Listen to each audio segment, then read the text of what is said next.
2024 లేదా 25లో డిగ్రీ లేదా బీటెక్ చదివారా? సాఫ్ట్‌వేర్ జాబ్ కోసం ఎదురు చూస్తున్నారా? అయితే కోడ్ జ్ఞాన్ 100 డేస్ కోర్సులో చేరండి, జాబ్ సాధించండి.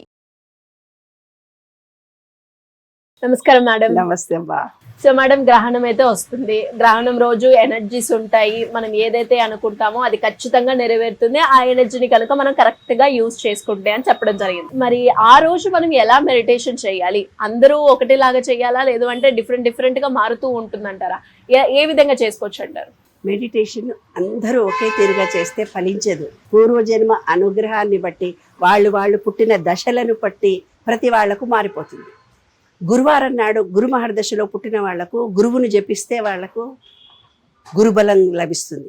శుక్రుడు మహర్దశలో పుట్టిన వాళ్ళు అమ్మవారి పూజలు చేస్తే బాగా కలిసి వస్తుంది. శని మహర్దశలో పుట్టిన వాళ్ళు వెంకటేశ్వర స్వామికి, లక్ష్మీనారాయణుడికి పూజలు చేస్తే వాళ్ళకి బాగా కలిసి వస్తుంది. ఒక్కొక్కళ్ళకు ఒక్కొక్క తీరు ఉంటుంది. ఆదివారం పుట్టిన వాళ్ళు గురువుకు పూజలు చేస్తే బాగా కలిసి వస్తుంది. దత్తాత్రేయుడు కానీ ఏదైనా ఒక గురువుకు కానీ, సోమవారం శివుడికి పూజ చేస్తే అవుతుంది. అలా ఒక్కొక్క రోజుకి వాళ్ళు పుట్టిన దాన్ని బట్టి, వాళ్ళ గ్రహదశలను బట్టి వాళ్ళకి ఏది అచ్చొస్తుందో వాళ్ళకి తెలుసు. మళ్ళీ మన దగ్గరకు వచ్చి కొంతమంది చెప్తారు, మేము అప్పటిదాకా అమ్మవారి పూజలు చేసాము అమ్మ సంతోషమాత, ఇప్పుడు ఆ సంతోషమాత పూజ చేస్తే అంతా చెడిపోతుంది, అస్సలు మంచిగా. అంటే శుక్ర మహర్దశలో నుంచి శని మహర్దశలోకి పోయింది ఆమె. గ్రహ దశలు మళ్ళీ మారుతుంటాయి. విశ్వంలో ఎనర్జీ మారినట్టుగానే మన బాడీలో కూడా, మన థాట్ ఫీలింగ్లో కూడా ఎనర్జీ మారుతుంది అంటా నేను. దాన్నే వాళ్ళే ఆధ్యాత్మికంగా వాళ్ళు ఏం చెప్తున్నారంటే గ్రహం మారింది అంటున్నారు. నేనేమంటున్నాను ఎనర్జీ మారింది అంటున్నాను, కొంచెం తేడాతో. ఎప్పుడైతే ఆమె శుక్రుడి పూజ చేసిందో, శని పూజలు చేస్తే అచ్చొస్తుంది కానీ శుక్రుడి పూజలు చేస్తే ఆమెకు కలిసి రాదు. అది అంతర రహస్యం. అయితే ఏమవుతుంది ఇక్కడ, కొంతమందికి ఏమవుతుంది, బ్రీతింగ్ ద్వారా మెడిటేషన్ చేసుకోవచ్చు. అందరికీ ఒకే తీరుగా ఉండదు. కొంతమందికి నామము ద్వారా, వెంకటేశ్వర, ఓం నమ శివాయ, అట్లా ఏదో ఒక నామం, జై హనుమాన్ మంత్రము, ఏదో ఒకటి వాళ్ళకి మంత్రం ఉంటుంది. కొంతమందికి బీజాక్షరాలే ఉంటాయి, ఓం ఐం హ్రీం క్లీం శ్రీం, అట్లా ఓం ఐం హ్రీం శ్రీం, ఏవో మంత్రాలు ఉంటాయి కదా నాన్న. వాళ్ళకు కొన్ని గురువులు ఏదో మంత్రోపదేశం చేసి ఉంటారు. ఆ గ్రహణ టైంలో ఒక్కసారి మెడిటేషన్ జపం చేసుకుంటే ఎన్నో వేల కోట్ల ఫలితం వస్తుంది అంటారు. అంటే అంత ఎనర్జీ లెవెల్స్ ఈజీగా మన బాడీలోకి వచ్చి మనం అనుకున్న కోరికలన్నీ తీరుతాయి. రూపమన్నా కావచ్చు, బీజాక్షరం అన్నా కావచ్చు, బ్రీతింగ్ అన్నా కావచ్చు, ఆలోచన అన్నా కావచ్చు, ఏదన్నా కోరికైనా కావచ్చు, వాళ్ళ మనసులో పదే పదే అనుకొని శరీరము కదలకుండా ఆలోచనలను ఆపుకోవాలంటే నేను మౌనంగానే కూర్చున్నా కదా అంటే ఇక్కడ స్క్రీన్ మీద వేరే తిరుగుతూ పోతుంటుంది. గ్రహణం వచ్చింది, గ్రహణం పోయింది, గ్రహణం పోయినాకనే స్నానం చేసినా, ఫలానా వాళ్ళకు భోజనం పెట్టినా, రేపు మా చుట్టాల ఇంటికి పోయినా, ఏదో తిరుగుతుంటుంది దాని వెనుక. ఇక్కడనేమో మౌనంగానే ఉన్నావు, జపం చేతిలోనేమో జపం తిరుగుతుంది, మనసు ఎక్కడో ఉంది అని కబీర్ దాస్ రాశాడు. అట్లా చెప్పుల మీద మనసు పడినట్టుగా మనసు ఎక్కడెక్కడో పరిగెత్తు. దాన్ని కాన్సన్ట్రేషన్ చేసేది మెడిటేషన్. ఎలా మేడం సెటిల్ గా కూర్చోవాలి థాట్స్ లేకుండా? థాట్స్ లేకుండా కూర్చోవాలంటే కూర్చునేది ముందు ప్రాక్టీస్ చేసుకోవాలి.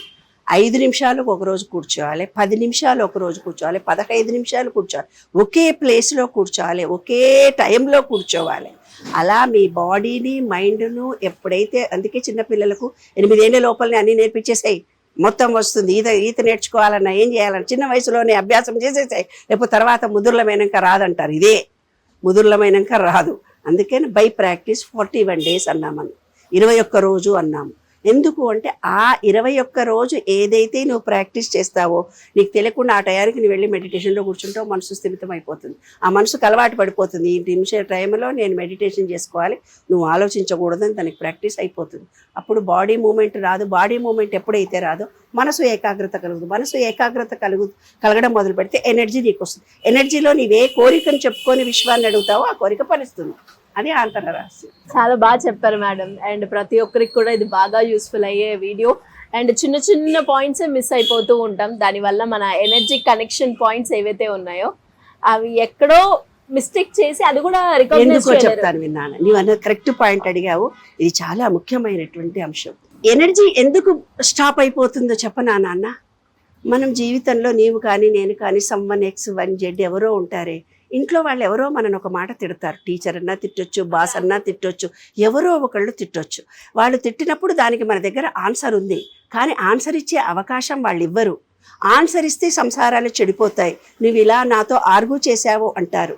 బాస్ కావచ్చు, సమ్ XYZ, అమ్మనో నాన్ననో తమ్ముడో చెల్లెలో ఇంటి పక్క ఆమెనో ఎవరో ఒకళ్ళు మన జీవితంలో మనసును హర్ట్ చేస్తారు. హర్ట్ చేసినప్పుడు నీ భావాన్ని ఎక్స్ప్రెస్ చేయలేనప్పుడు నీ పార్టులో ఒక బ్లాకేజెస్ ఏర్పడుతుంది. అదే వ్యాధి మన కండరాల్లో, నరాల్లో, శరీరంలో బ్లాకేజెస్గా ఏర్పడతాయి. ఆ బ్లాకేజెస్ను నివృత్తి చేసుకోవడమే అనులోమ విలోమం. గాలి వదిలి తీసుకోవడము, మళ్ళీ గాలి వదిలి తీసుకోవడం.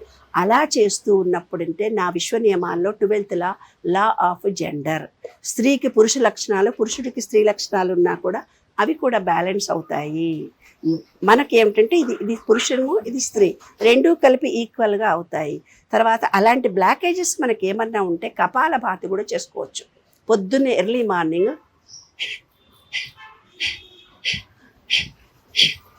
ఇక్కడ కాన్సన్ట్రేషన్ చేసి కపాలభాతి చేసినా మనలో ఉన్నటువంటి బ్లాకేజెస్ పోతాయి. అనులోమ విలోమం చేసినా బ్లాకేజెస్ పోతాయి. అట్లా మన బ్లాకేజెస్ను మనమే నివృత్తి చేసుకోవడానికి మెడిటేషన్ కూడా పనికొస్తుంది. అప్పుడు నీవు డైవర్ట్ కావు, స్థిరంగా ఉంటావు, జబ్బులు కూడా రావు. అందుకే యోగా ద్వారా యోగ్యతను పొందుతాము. యోగా చెయ్యండి అని అంటారు నాన్న. మెడిటేషన్ అంటేనే యోగము అంటే దగ్గరగా ఉండడము, అవినాభావ సంబంధం, శరీరానికి, మనసుకు, ప్రకృతికి, ఆత్మకు ఒకే లైన్లో తీసుకురావడము అంతే. శరీరము, మనస్సు, ఆత్మ, శరీరము, మనస్సు, ఆత్మ, ఎనర్జీ పాయింట్. ఆత్మ అంటే ఎనర్జీ పాయింట్. ఈ ప్రకృతితో ఒక లైన్లోకి తీసుకురావడం, ఎనర్జీని మనం స్వీకరించడం, అదే meditation. Thank you ma'am, thank you so much.